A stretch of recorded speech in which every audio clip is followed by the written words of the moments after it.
ಸ್ನೇಹಿತರೆ ನಮಸ್ಕಾರ. ರೇಣುಕಸ್ವಾಮಿಯನ್ನ ಹತ್ಯೆ ಮಾಡಿದಂಥ ಆರೋಪ ಮತ್ತು ಪರಪ್ಪನ ಅಗ್ರಹಾರದಲ್ಲಿ ಐಷಾರಾಮಿ ಜೀವನವನ್ನು ನಡೆಸ್ತಿದ್ದಂಥ ದರ್ಶನ್ಗೆ ಈಗ ಅಸಲಿ ಸಂಕಷ್ಟ ಶುರುವಾಗಿದೆ.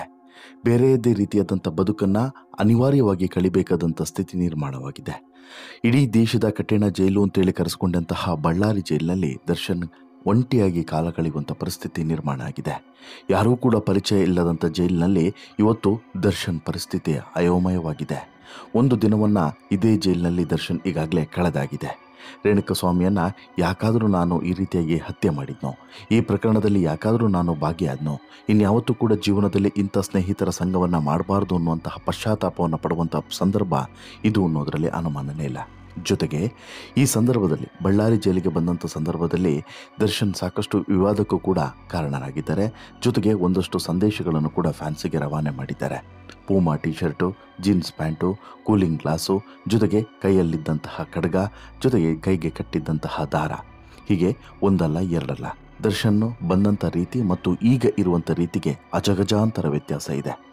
ಒಬ್ಬ ಸ್ಟಾರ್ ನಟ, ಇಡೀ ಕರ್ನಾಟಕವೇ ಪ್ರೀತಿಸ್ತಿದ್ದಂತಹ ನಟ ಇವತ್ತು ಯಾವ ರೀತಿಯಾದಂಥ ಪರಿಸ್ಥಿತಿ ನಿರ್ಮಾಣ ಆಗಿದೆ ಅಂದರೆ, ಬಳ್ಳಾರಿಯ ಒಂದು ಕ್ರೂರ ಕಾರಾಗೃಹದಲ್ಲಿ ವಿಲವಿಲ ಒದ್ದಾಡುವಂಥ ಸ್ಥಿತಿ ನಿರ್ಮಾಣ ಆಗಿದೆ. ಜೈಲು ಕಂಬಿಯ ನಡುವೆ ಜೈಲೂಟವನ್ನು ಸೇವಿಸುವಂಥ ಸ್ಥಿತಿ ಅನಿವಾರ್ಯವಾಗಿ ಬಂದಿದೆ. ಇದೆಲ್ಲದಕ್ಕೂ ಕೂಡ ಹೊಣೆಗಾರರು ಯಾರು ಅಂತೇಳಿ ಕೇಳಿದರೆ ಇದೇ ದರ್ಶನ್ ಅನ್ನೋದರಲ್ಲಿ ಎರಡನೇ ಮಾತೇ ಇಲ್ಲ, ಬೇರೆ ಅನುಮಾನವೇ ಇಲ್ಲ. ಹಾಗಾದರೆ ದರ್ಶನ್ ಇವತ್ತಿನ ಪರಿಸ್ಥಿತಿ ಹೇಗಿದೆ? ಬಳ್ಳಾರಿಯಲ್ಲಿನ ದರ್ಶನ್ ಜೀವನ ಹೇಗೆ ಸಾಗ್ತಾ ಇದೆ? ಜೊತೆಗೆ ಜೈಲಿಗೆ ಬರುವಂಥ ಸಂದರ್ಭದಲ್ಲಿ ಒಂದಷ್ಟು ವಿವಾದಗಳು ಸೃಷ್ಟಿಯಾಯ್ತಲ್ಲ, ಆ ವಿವಾದಗಳು ಎಲ್ಲಿಗೆ ಹೋಗಿ ತಲುಪಿದ್ದಾವೆ, ಎಲ್ಲದರ ಬಗ್ಗೆನೂ ಕೂಡ ಕಂಪ್ಲೀಟ್ ಮಾಹಿತಿಯನ್ನು ಕೊಡ್ತಾ ಹೋಗ್ತೀನಿ. ಅದಕ್ಕಿಂತ ಮುಂಚೆ ನೀವಿನ್ನೂ ಕೂಡ ನಮ್ಮ ಚಾನಲನ್ನು ಸಬ್ಸ್ಕ್ರೈಬ್ ಮಾಡಿಲ್ಲ ಅಂದರೆ ದಯವಿಟ್ಟು ಈ ಕೂಡಲೇ ಸಬ್ಸ್ಕ್ರೈಬ್ ಮಾಡಿ ಸ್ನೇಹಿತರೆ. ನಟ ದರ್ಶನ್ಗೆ ಇಂಥದ್ದೊಂದು ದಿನ ಬರುತ್ತೆ ಅಂತೇಳ್ಬಿಟ್ಟು ಬಹುಶಃ ದರ್ಶನ್ ಕೂಡ ಮನಸ್ಸಿನಲ್ಲೂ ಕೂಡ ಆಲೋಚನೆ ಮಾಡಿರಲಿಕ್ಕಿಲ್ಲ.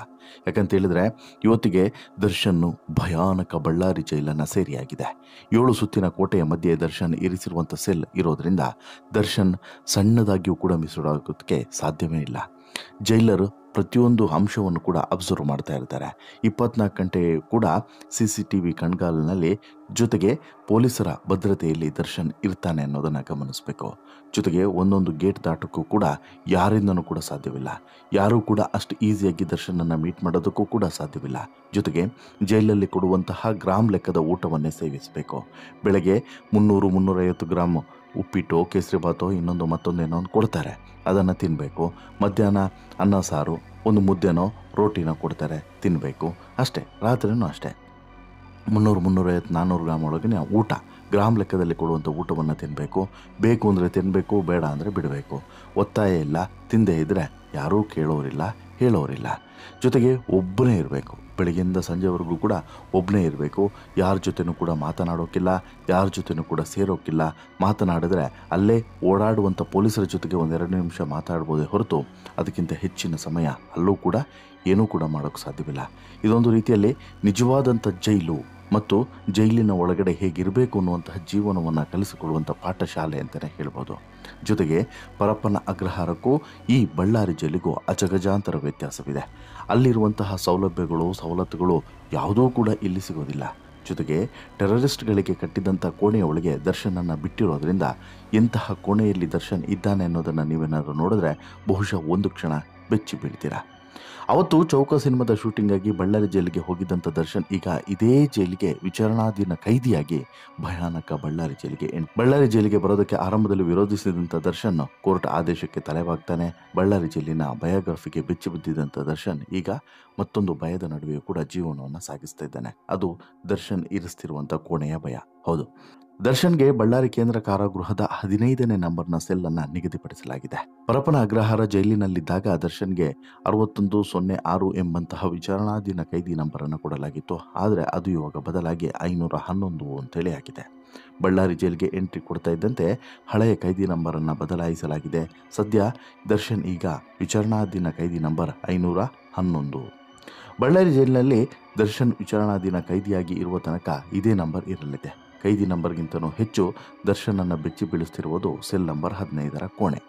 ಪರಪ್ಪನ ಅಗ್ರಹಾರದಲ್ಲಿ ರಾಜಾತಿಥ್ಯವನ್ನು ಪಡೆದಿದ್ದಂಥ ಕಾರಣಕ್ಕೆ ಬೆಂಗಳೂರಿನಿಂದ ಬಳ್ಳಾರಿಗೆ ಬಂದಂತಹ ದರ್ಶನ್ ಇವತ್ತು ಬೇಕರಿ ರಘು, ವಿಲ್ಸನ್ ಗಾರ್ಡನ್ ನಾಗ ಅನ್ನುವಂತಹ ರೌಡಿಗಳ ರಾಜಾತಿಥ್ಯವನ್ನು ಪಡೆಯೋದಕ್ಕೆ ಸಾಧ್ಯವೇ ಇಲ್ಲ. ಜೊತೆಗೆ ದರ್ಶನ್ ಬೆಂಕಿಯಿಂದ ಬಾಣಲೆಗೆ ನೇರವಾಗಿ ಬಿದ್ದಾಗಿದೆ. ಬಳ್ಳಾರಿ ಸೆಂಟ್ರಲ್ ಜೈಲಿನಲ್ಲಿ ದರ್ಶನ್ ಅನ್ನ ಇರಿಸಿರುವಂತಹ ಸ್ಪೆಷಲ್ ಸೆಲ್ ಅಕ್ಷರಶಃ ಕೋಟೆಯ ಮಧ್ಯೆ ಇದೆ. ದರ್ಶನ್ ಅನ್ನ ನೋಡೋದಕ್ಕೂ ಕೂಡ ಇದೀಗ 10,000 ಜನರ ಅನುಮತಿಯನ್ನ ಪಡಿಬೇಕು. ಜೊತೆಗೆ ಅಷ್ಟು ಸುಲಭವಾಗಿ ದರ್ಶನ್ ಮುಖವನ್ನು ಕೂಡ ನೋಡೋಕ್ಕೆ ಸಾಧ್ಯವಿಲ್ಲ. ಜೊತೆಗೆ ದರ್ಶನ್ ಕೂಡ ಇತರರನ್ನು ನೋಡೋದಕ್ಕೆ ಸಾಧ್ಯವೇ ಇಲ್ಲ. ಬಳ್ಳಾರಿ ಸೆಂಟ್ರಲ್ ಜೈಲಿನ ಮುಖ್ಯ ದ್ವಾರದಿಂದ 900 ಮೀಟರ್ ದೂರದಲ್ಲಿ ದರ್ಶನನ್ನು ಇರಿಸಿರುವಂಥ ಸೆಲ್ ಇದೆ. ಇದೇ ಸೆಲ್ನಲ್ಲಿ ಉಗ್ರಗಾಮಿಗಳನ್ನು ಕೂಡ ಇಟ್ಟಿದ್ರು ಈ ಹಿಂದೆ ಅನ್ನುವಂತಹ ಮಾಹಿತಿ ಇದೆ. ಇನ್ನು ಮುಂದಿನ ಗೇಟ್ನಿಂದ ದರ್ಶನ್ ಇರೋ ಜಾಗಕ್ಕೆ ಹೋಗೋದಕ್ಕೆ ಜೈಲಿನ ಪೊಲೀಸ್ ಪೇದೆಯಕ್ಕೂ ಸಹ 7 ಸುತ್ತಿನ ಕೋಟೆಯನ್ನು ದಾಟಲೇಬೇಕು. ಅಷ್ಟರ ಮಟ್ಟಿಗೆ ಭದ್ರತಾ ವ್ಯವಸ್ಥೆಯನ್ನು ಇಲ್ಲಿ ಮಾಡಲಾಗಿದೆ. ಬಳ್ಳಾರಿ SP ಶೋಭಾರಾಣಿ ದರ್ಶನ್ ಶಿಫ್ಟ್ ಆಗೋಕ್ಕೆ ಮುಂಚೆಯೇ ಆ ಸ್ಪೆಷಲ್ ಸೆಲ್ ಬಗ್ಗೆ ಇಂಥದ್ದೊಂದು ಸುಳಿವನ್ನು ನೀಡಿದ್ರು. ಅಬ್ಸರ್ವೇಷನ್ ಇರುವಂತಹ ಕೈದಿಗೆ ವಿಶೇಷ ಸೆಲ್ ಹೊಂದಿದೆ, ಅದೇ ಸೆಲ್ನಲ್ಲಿ ಇರಿಸ್ತೇವೆ ಅನ್ನುವಂಥ ಮಾತನ್ನು ಹೇಳಿದರು. ಅಂತೆಯೇ ದರ್ಶನ್ ಇದೀಗ ಸೆಲ್ ನಂಬರ್ 15ರಲ್ಲೇ ಇದ್ದಾರೆ. ಅಷ್ಟಕ್ಕೂ ದರ್ಶನ್ ಸೆಲ್ ಸುತ್ತಲೂ ಇರುವಂಥ 7 ಸುತ್ತಿನ ಕೋಟೆ ಯಾವುವು ಗೊತ್ತಾ? ಸೆಲ್ ನಂಬರ್ 15ರ ಸೀಕ್ರೆಟ್ ಏನೋ ಬನ್ನಿ ನೋಡೋಣ. ಬಳ್ಳಾರಿ ಸೆಂಟ್ರಲ್ ಜೈಲಿಗೆ ಕಾಲಿಡೋದಕ್ಕೂ ಕೂಡ ಮುನ್ನ 2 ಇಲಾಖೆಗಳ ಪೊಲೀಸ್ ಭದ್ರತಾ ಪಡೆಯನ್ನು ದಾಟಬೇಕು. ಮೊದಲ ಗೇಟ್ ಮುಂದೆ ಕರ್ನಾಟಕ ಕೈಗಾರಿಕಾ ಭದ್ರತಾ ಪಡೆಯ ಪೊಲೀಸರ ಸರ್ಪಗಾವಲು ದಾಟಬೇಕು. ಒಂದು ವೇಳೆ ಇವರನ್ನ ದಾಟಿ ಒಳಗೆ ಕಾಲಿಟ್ರೆ ಅಲ್ಲಿನ ಜೈಲಿನ ಪೊಲೀಸರ ಸರ್ಪಗಾವಲು ಇರುತ್ತದೆ. ಈ 2 ಇಲಾಖೆಯ ಪೊಲೀಸ್ ಪಡೆಯನ್ನು ದಾಟದೆ ದರ್ಶನ್ ಇರೋ ಸೆಲ್ 15ಕ್ಕೆ ಹತ್ತಿರಕ್ಕೂ ಕೂಡ ಹೋಗೋದಕ್ಕೆ ಸಾಧ್ಯವಿಲ್ಲ. ಪರಪ್ಪನ ಅಗ್ರಹಾರದಲ್ಲೂ CCTV ಕ್ಯಾಮ್ರಾಗಳಿತ್ತು. ಕುಖ್ಯಾತ ರೌಡಿಗಳ ಸಲುಗೆ ಮಧ್ಯೆ ದರ್ಶನ್ ದರ್ಬಾರ್ ಮಾಡುತ್ತಿದ್ರು. ಆದರೆ ಬಳ್ಳಾರಿ ಸೆಂಟ್ರಲ್ ಜೈಲಿನಲ್ಲಿ ಸಾಮಾನ್ಯ CCTVಗಳಂತೂ ಇಲ್ಲ. ಸಣ್ಣದಾಗಿ ದರ್ಶನ್ ಮಿಸುಕಾಡಿದ್ರು ಕೂಡ ತಕ್ಷಣಕ್ಕೆ ಜೈಲರ್ಗೆ ಸಿಗ್ನಲ್ ಕೊಡುವಂಥ ವಿಶೇಷವಾದಂಥ ವ್ಯವಸ್ಥೆ ಇದೆ. ದರ್ಶನ್ ಬಳ್ಳಾರಿ ಜೈಲಿನಲ್ಲಿ ಮೊದಲಿನಂತೆ ಇರೋದಕ್ಕೆ ಸಾಧ್ಯವೇ ಇಲ್ಲ. ಬಳ್ಳಾರಿ ಸೆಂಟ್ರಲ್ ಜೈಲಿನಲ್ಲಿ ಅಧಿಕಾರಿಗಳು ಫುಲ್ ಅಲರ್ಟ್ ಆಗಿರ್ತಾರೆ. ಈ ಜೈಲಿನಲ್ಲಿ 80 CC ಕ್ಯಾಮ್ರಾಗಳಿದ್ದಾವೆ, 9 ಡಾನ್ ಮೆಟ್ರಲ್ ಹಾಲು ಮತ್ತು 16 ಸ್ಪೆಷಲ್ ಬ್ಯಾರಿಕೇಡ್ ಇದ್ದಾವೆ. ಇಷ್ಟೆಲ್ಲ ಸರ್ಪಗಾವಲು ಇರುವ ಕಾರಣಕ್ಕೆ ದರ್ಶನನ್ನು ಈ ಸ್ಪೆಷಲ್ ಸೆಲ್ 15ರಲ್ಲಿ ಇರಿಸಲಾಗಿದೆ ಅನ್ನೋದನ್ನು ಗಮನಿಸಬೇಕು. ಬಳ್ಳಾರಿ ಸೆಂಟ್ರಲ್ ಜೈಲಿನಲ್ಲಿ ಇರೋ ತನಕ 24 ಗಂಟೆಯು 3 ವಿಶೇಷ ಸರ್ಪಗಾವಲು ಕಾಯ್ತಾನೆ ಇರ್ತದೆ. ಇದಕ್ಕಾಗಿಯೇ ಬಳ್ಳಾರಿ ಜೈಲರ್ ದರ್ಶನ್ ಮೇಲೆ ಸದಾ ನಿಗಾವನ್ನ ಇಡೋದಕ್ಕೆ 2 ವಾಚ್ ಗಾರ್ಡ್ ಹಾಗೂ ಒಬ್ಬ ASIನ ನೇಮಿಸಿದ್ದಾರೆ. ಈ 3 ದಿನದ 24 ಗಂಟೆಯೂ ಕೂಡ ದರ್ಶನ್ ಮೇಲೆ ಕಣ್ಣನ್ನು ಇಟ್ಟಿರ್ತಾರೆ. ಸಣ್ಣದೊಂದು ನೋಣ ದರ್ಶನ್ ಮೇಲೆ ಬಂದು ಕೂತರು ಆ 3ರನ್ನು ಪ್ರಶ್ನಿಸುವಂತಹ ಸಾಧ್ಯತೆ ಇರ್ತದೆ. ಅಷ್ಟರ ಮಟ್ಟಿಗೆ ಅಬ್ಸರ್ವೇಷನ್ ದರ್ಶನ್ ಮೇಲೆ ಇರ್ತದೆ. ಈ 3ನೇ ಸರ್ಪಗಾವಲು ಮುಟ್ಟೋದಕ್ಕೆ ಜೈಲರ್ ಪರ್ಮಿಷನ್ ಬೇಕೇ ಬೇಕು. ಇವರಲ್ಲದೆ ಅನುದಿನವೂ 200 ಸಿಬ್ಬಂದಿಯ ಕಾವಲು ಕೂಡ ಇರ್ತದೆ ವಿಶೇಷವಾಗಿ. ಇನ್ನು ದರ್ಶನ್ ಸುಮ್ಮನೆ ಕೂತಿದ್ರು ಕೂಡ ಅವರ ಸುತ್ತಲಿನ ವಾತಾವರಣ ದಿನದ 24 ಗಂಟೆಯೂ ಕೂಡ ನೋಡುವಂಥ ವ್ಯವಸ್ಥೆ ಇರ್ತದೆ. ಅದಕ್ಕಾಗಿಯೇ ವಿಶೇಷ ಕ್ಯಾಮ್ರಾ ಕೂಡ ದರ್ಶನ್ ಸುತ್ತಲೂ ಸದಾ ಗರುಡ ಕಣ್ಣಿನಿಂದ ನೋಡ್ತಾ ಇರ್ತದೆ. ಹಾಗಾಗಿ ದರ್ಶನ್ ಹಾಕೊಳಿಸೋದು ಸಹ ಗೊತ್ತಾಗಿಬಿಡುತ್ತದೆ. ಪರಪ್ಪನ ಅಗ್ರಹಾರದಲ್ಲಿ ದರ್ಶನ್ ಏನು ಮಾಡಿದ್ರು ಹೇಗಿದ್ರು ಅನ್ನೋದಕ್ಕೆ ವೈರಲ್ ಆದಂಥ ವಿಡಿಯೋ ಫೋಟೋಗಳೇ ಸಾಕ್ಷಿ. ಆದರೆ ಬಳ್ಳಾರಿ ಸೆಂಟ್ರಲ್ ಜೈಲಿನಲ್ಲಿ ದರ್ಶನ್ ಸುಮ್ಮನೆ ಕೆಮ್ಮಿದ್ರು ಏನಾಗ್ತಿದೆ ಅನ್ನುವಂಥ ಲೈವ್ ಕಂಟೆಂಟು ಜೈಲರ್ ಮುಂದಿರುವಂಥ ಕಂಪ್ಯೂಟರ್ ಪರದೆಯ ಮೇಲೆ ಸದಾ ಬಿತ್ತರ ಆಗ್ತಾನೆ ಇರ್ತದೆ. ಯಾಕೆಂದರೆ ಡಿ ಸೆಲ್ನಲ್ಲಿ 360 ಡಿಗ್ರಿ ಕ್ಯಾಮ್ರಾವನ್ನು ಸಹ ಈಗಾಗಲೇ ಜೋಡಿಸಲಾಗಿದೆ. ಪಂಜಾಬ್ CM ಅನ್ನು ಹತ್ಯೆ ಮಾಡಿದಂಥ ಉಗ್ರಗಾಮಿಗಳು ಬಂಧಿಸಿಡಲು ಸಿದ್ಧಪಡಿಸಿದಂಥ ಸೆಲ್ ಇವು ಆಗಿದ್ದು, ಇದರಲ್ಲಿ ಮಂಗಳೂರು, ಶಿವಮೊಗ್ಗ, ಬೆಂಗಳೂರಿನ ವಿವಿಧ ಆರೋಪ ಮತ್ತು ಅಪರಾಧ ಅಡಿಯಲ್ಲಿ ಬಂಧಿತರಾಗಿದ್ದಂತಹ 11 ಜನರು ಈ ಸೆಲ್ನಲ್ಲಿ ಇದ್ದರು. ಕಲ್ಲಿನಿಂದ ನಿರ್ಮಾಣವಾದಂತಹ ಬೃಹತ್ ಗೋಡೆಗಳ ಪಕ್ಕದಲ್ಲೇ ಇರುವಂಥ ಈ ಸೆಲ್ ಬಗ್ಗೆ ಭಯಾನಕ ಕಥೆಗಳು ಕೂಡ ಇದ್ದಾವೆ. ಪುಟ್ಟ ಕೋಣೆ, ಸುಣ್ಣದ ಲೇಪನ ಮಾಡಲಾಗಿದೆ. ಯಾವ ಮೂಲೆಯಿಂದಲೂ ಕೂಡ ದರ್ಶನ್ ಇಣುಕಿ ನೋಡೋದಕ್ಕೂ ಕೂಡ ಅವಕಾಶವಿಲ್ಲ ಈ ಸೆಲ್ನಲ್ಲಿ. ಈ ವಿಶೇಷ ಕೋಣೆಯನ್ನು ಬಹುಪಾಲು ಕುಖ್ಯಾತ ರೌಡಿಗಳು, ಪಾತಕಿಗಳಿಗೆ ಬಳಸಲಾಗಿದೆ. ದರ್ಶನ್ ಸದ್ಯ ಜೈಲು ವಾಸ ಅನುಭವಿಸಬೇಕಾಗಿರೋದ್ರಿಂದ ಬಳ್ಳಾರಿ ಜೈಲಿನ ಈ ಸೆಲ್ಲನ್ನು ಒಂದರ್ಥದಲ್ಲಿ ಅರ್ಧ ಕತ್ತಲಿನ ಕೋಣೆ ಅಂದರೂ ಕೂಡ ತಪ್ಪಾಗುವುದಿಲ್ಲ. ಅಷ್ಟರ ಮಟ್ಟಿಗೆ ಭೀಕರತೆ ಈ ಕೋಣೆಯನ್ನು ಆವರಿಸಿದೆ. ಅಲ್ಲದೆ ಈ ಸೆಲ್ಲನ್ನು ಸುಣ್ಣದ ಸೆಲ್ ಅಂತಲೂ ಕರೀತಾರೆ. ಅಂದರೆ ಮಾಮೂಲಿ ಸೆಲ್ ಅಲ್ವೇ ಅಲ್ಲ. ದರ್ಶನ್ ಅವರನ್ನು ಇರಿಸಲಾಗಿರುವಂಥ ಸೆಲ್ ನಂಬರ್ 15 ಉಳಿದ ಸೆಲ್ಗಳಿಂದ ಪ್ರತ್ಯೇಕವಾಗಿದೆ. ಈ ಸೆಲ್ನಲ್ಲಿ ಹೆಚ್ಚಿನ ಭದ್ರತೆಯನ್ನು ಒದಗಿಸೋದಕ್ಕೆ ಪ್ರತ್ಯೇಕವಾದಂಥ ಸಿಬ್ಬಂದಿಯನ್ನು ಸಹಜವಾಗಿ ನೇಮಿಸಿದ್ದಾರೆ. ಪ್ರತಿ ಅವಧಿಯಲ್ಲೂ ಕೂಡ 3 ಸಿಬ್ಬಂದಿ ನಿರಂತರವಾಗಿ ನಿಗಾವನ್ನು ಇಟ್ಟಿರ್ತಾರೆ. ಜೈಲು ಪ್ರವೇಶದ ಬಲಭಾಗದಲ್ಲಿ ಮಹಿಳಾ ಸೆಲ್ ಇದ್ದು ಅಲ್ಲೂ ಕೂಡ ಪ್ರತ್ಯೇಕವಾದಂಥ ಸೆಲ್ಗಳಿದ್ದಾವೆ. ಇನ್ನು ದರ್ಶನನ್ನು ನೋಡೋದಕ್ಕೆ ಅವರ ಹೆಂಡತಿಗೆ ಮತ್ತು ಮನೆಯವರಿಗೆ ಬಿಟ್ಟರೆ ಬೇರೆ ಯಾರಿಗೂ ಕೂಡ ಇನ್ನು ಮುಂದೆ ಅವಕಾಶನೇ ಇರೋದಿಲ್ಲ. ಯಾವ ನಟ ನಟಿ, ಎಷ್ಟೇ ದೊಡ್ಡ VIP, ಸಚಿವರು, ಇಬ್ಬರು ಮತ್ತೊಬ್ಬರು ಯಾರು ಕೂಡ ಬಂದು ನೋಡೋದಕ್ಕೆ ಸಾಧ್ಯವಿಲ್ಲ. ಮನೆಯವರಿಗೆ ಮಾತ್ರ ವಾರಕ್ಕೋ 15 ದಿನಕ್ಕೋ ಒಮ್ಮೆ ನೋಡುವಂತಹ ಅವಕಾಶವನ್ನು ಮಾಡಿಕೊಡ್ತಾರೆ. ಅದು ಬಿಟ್ಟರೆ ಬೇರೆ ಏನೂ ಕೂಡ ಇಲ್ಲ. ಪರಪ್ಪನ ಅಗ್ರಹಾರಕ್ಕೂ ಬಳ್ಳಾರಿ ಜೈಲಿಗೂ ಅಜಗಜಾಂತರ ವ್ಯತ್ಯಾಸ ಇದೆ. ಇಲ್ಲಿ ಹೇಗೆ ವ್ಯತ್ಯಾಸ ಇದೆ ಅನ್ನೋದು ದರ್ಶನ್ಗೆ ಇಲ್ಲಿಗೆ ಕಾಲಿಟ್ಟ ತಕ್ಷಣವೇ ಗೊತ್ತಾಗಿದೆ.